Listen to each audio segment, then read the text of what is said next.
This episode is about water safety. And I have to admit, as a student, I ask myself, what's complex about that?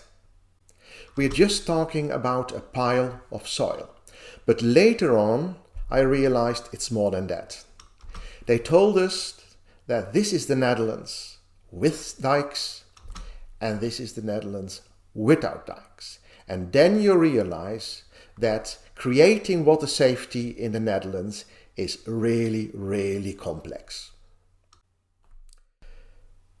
In the last episode, I introduced 3 steps for coping with that complexity. When you look at water safety, the first step, accepting complexity, is a story on its own, so I put that aside for a future episode.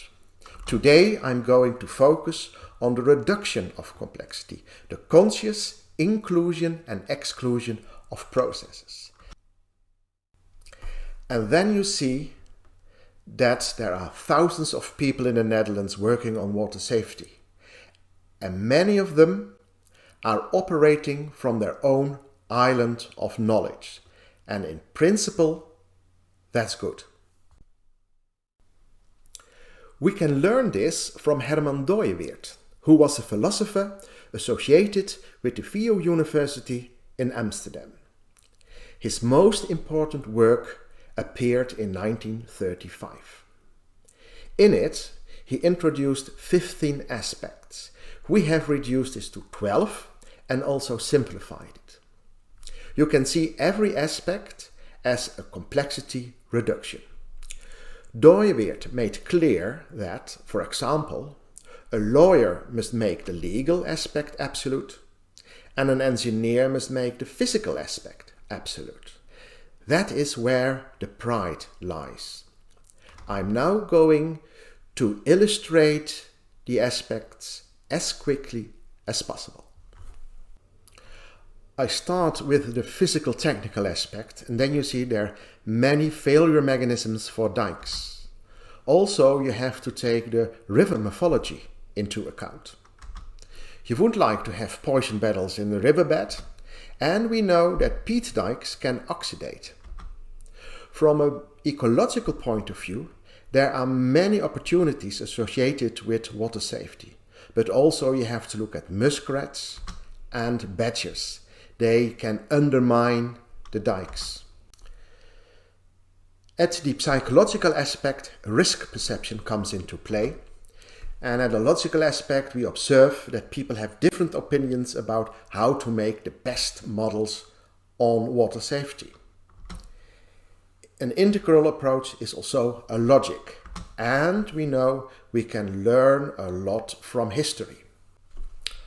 Often we do not completely understand each other, and at the social aspect we'll find elements like cooperation, governance, and building up support for plans. For the economy, it's important that there is a healthy balance between costs and benefits.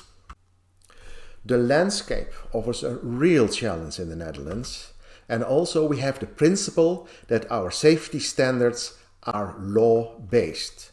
Last but not least, the moral aspect. The Dutch citizens have to live, work and recreate in a safe and sustainable way. And this was only a selection.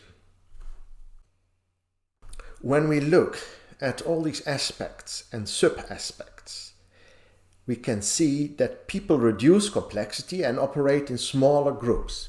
But it's still the question whether or not people include and exclude processes consciously. And that's why in the Netherlands we developed the so-called Workstead method. It's all about the third step, organizing dialogues with people who reduce complexity in a different way. It's about connecting. In principle, we do not need to connect all aspects because in reality everything is already connected to everything.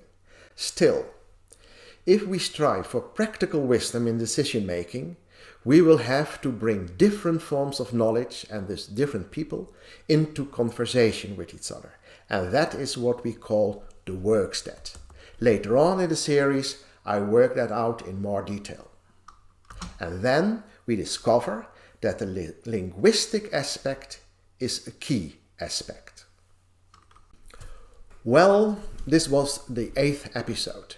In the next episode I will focus on the difference between simple and complex. I hope to see you again. Till then, hoi!